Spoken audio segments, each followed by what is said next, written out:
Finally ఈ గణపతిని miss అయ్యానే అని చాలా ఫీల్ అయ్యాను. బట్ చూసేసాను.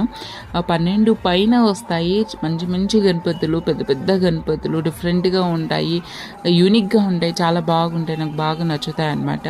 సో ఇంకా 12:30 అయిపోయింది, ఇంక ఇంటికి వెళ్ళిపోదాము. బట్ ఒక్కసారి ఉడికే ఆ లాస్ట్ నుండి ఈ లాస్ట్ వరకు వెళ్దాము అనేసి వెళ్ళాను. దొరికేసింది నాకు. నేను ఏ గణపతుల్ని మిస్ అయ్యాను అని అనుకున్నాను, అన్ని గణపతులు వచ్చి ప్రత్యక్షమైనాయి ఒకే లైన్లో. నాకు భలే అనిపించింది.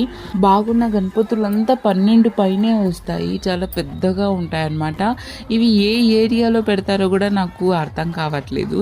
అంతకు ముందు రోజు 4th డే రోజు నాకు తెలిసిన ఏరియాస్ అంతా వెళ్ళాను, బట్ ఎక్కడ ప్రాపర్గా పెడతారో అర్థం కాలేదు. ఒకవేళ తెలిసినంటే ఆటికి వెళ్ళి ఎంతసేపు కావాలంటే అంతసేపు చూసేదాన్ని, బట్ అర్థం కాలేదు.